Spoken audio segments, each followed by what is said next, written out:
What's up guys, welcome back to the channel, and today we're going to be doing something a bit different again since we have another week of daily races without tuning. This time we're going to be looking at pit strategy for daily race C and how you can test what's best without having to risk it in an online race first. But before we get into it, if you find videos like these helpful, please like this video and subscribe to the channel if you haven't already. With that being said, let's get started.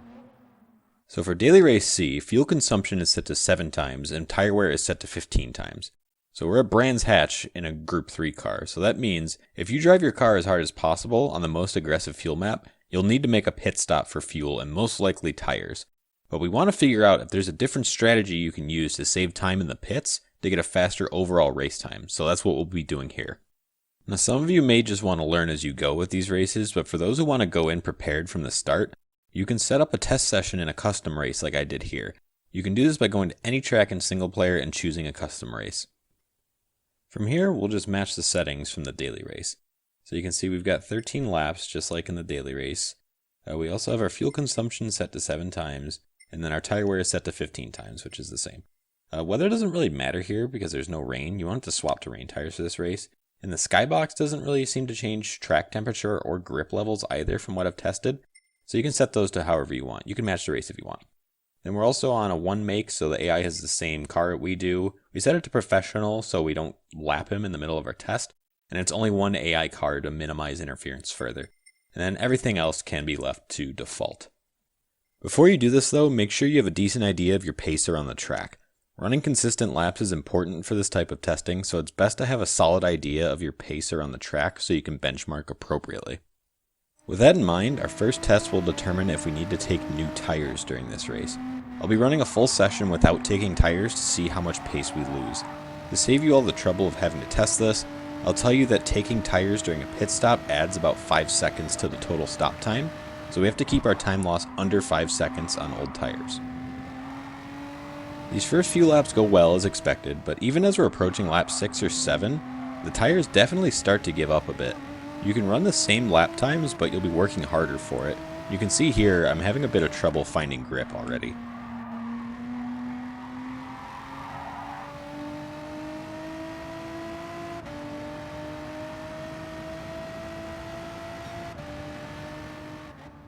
Now I chose to pit at the end of lap 8 here.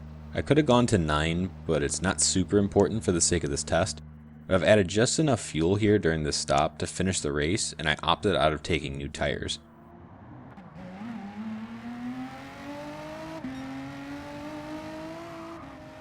As we finish these last few laps, you can see I'm losing over a second a lap, and the car is much harder to drive. And as time progresses, the last few laps are 2 to 3 seconds slower than my beginning pace on fresh tires, and that's with less fuel on board. You can really see the tire wear on the HUD, especially on the left rear, and I actually get it totally wrong right here, and I end up crashing the car on the last lap just because I couldn't gauge the level of grip that I had left. Based on these time losses and the fact you actually end up running faster at the end of the race because of a lighter fuel load when you have new tires, it's pretty safe to say that taking tires is the play on this race.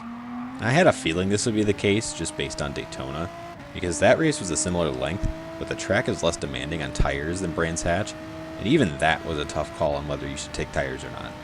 To spare yourself the time of testing this every single time a longer race comes up, if the race has a similar tire wear setting and it's also a similar length, you probably need to take tires. One more important thing to decide is the exact lap during which you'll pit. Usually I'd recommend going as long as you can, because this way you spend more time with less fuel, which results in slightly quicker lap times, and this also helps you avoid pitting out into traffic if you're in the lead. For the Renault that I'm driving for this race, I usually pit on lap 8, because this way I don't exit the pits into traffic, but I also don't push the tires too far and lose time by going for a 9th lap. Now that we've established our tire strategy, let's talk about fuel, which can be much more complicated, because you have the option to select different fuel maps, each of which change the amount of power and fuel consumption you'll see. I'm going to test multiple fuel maps back to back to see how much time is lost and how much fuel is saved, and then we can use that information to figure out the best strategy for the race. So here we're testing on map 1 first. I'll be running 3 hot laps with fresh tires and full fuel to determine an average pace for this map, and I'll repeat this for the others.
Now that you've seen a representative lap, we can skip to the end and see that our pace is around a 24.5 or so.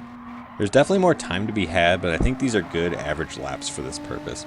As for fuel consumption, we crossed the line at 87% starting lap 2, 76% starting lap 3, 65% starting lap 4, and 54% at the end.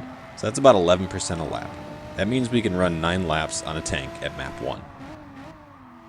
Next, we have map 2. The power is slightly easier to put down, but that's just because there's less power being made. So we have to keep this in mind over the course of the lap. Some braking zones might be a bit later, and the points you start and stop your inputs will differ slightly from map 1. You'll have to push a bit harder to get the pace out of it on lower maps, so keep that in mind. As we skip ahead to the end of this run though, we can see we're running about high 24s on average, so not much of a time loss, so let's just call it 3/10 a lap. As for fuel consumption, we crossed the line at 88% starting lap 2, 78% starting lap 3, just ticking over to 67% starting lap 4, and then 57 at the end. So that's just over 10% a lap. That means we can run 10 laps on a tank at map 2, with a bit of extra saving here and there. Next up is map 3. The power is even easier to put down here, but again, you have to push even harder in the corners and really start changing your driving style to maximize the pace here. The lap times here are slower still, about 3/10 off map 2 this time, or 6/10 off map 1. Now you can see that one of my laps was incredibly fast, it was a 24/7 on map 3, but it's very difficult to drive at 100% like that all the time with a leaner map, so I wouldn't call that representative. I'd say very low 25s are more realistic for my pace.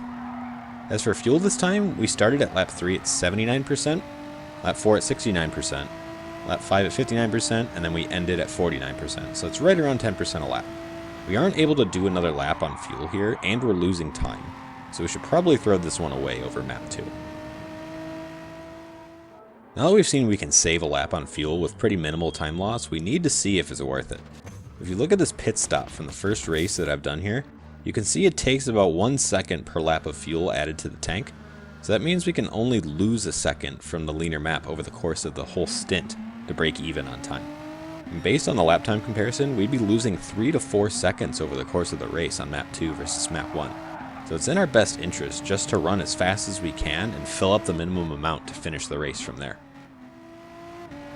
Now, another strategy that some of you may be wondering about is not stopping at all. Now, to accomplish this, we have to run on map 6. We use under 8% on this map, so it's possible to make it to the end of a 13-lap race on this track without refueling. Unfortunately, you can see here that the time loss is pretty extensive. We're losing around 2 seconds a lap, which would be 26 seconds over the course of a race, just from a lack of power on the lower map. And when you factor in the time loss from worn tires, you're well over 30 seconds of time loss.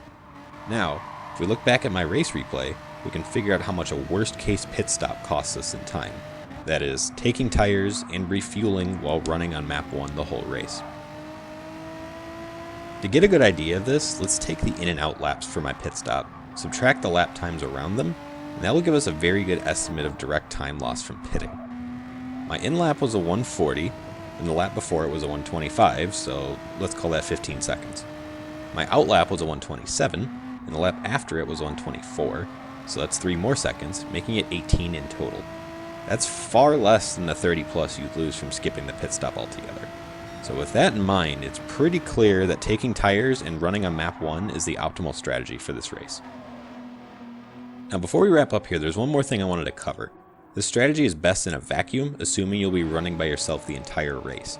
However, many of you will be finding yourselves in battle for position during the race, so you can use fuel maps to your advantage here.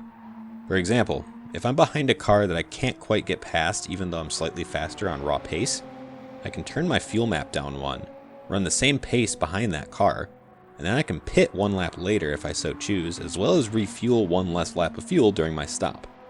Between getting that 1 extra lap of clean air and saving roughly a second during your stop, that might be enough to leapfrog your opponent and gain positions through strategy.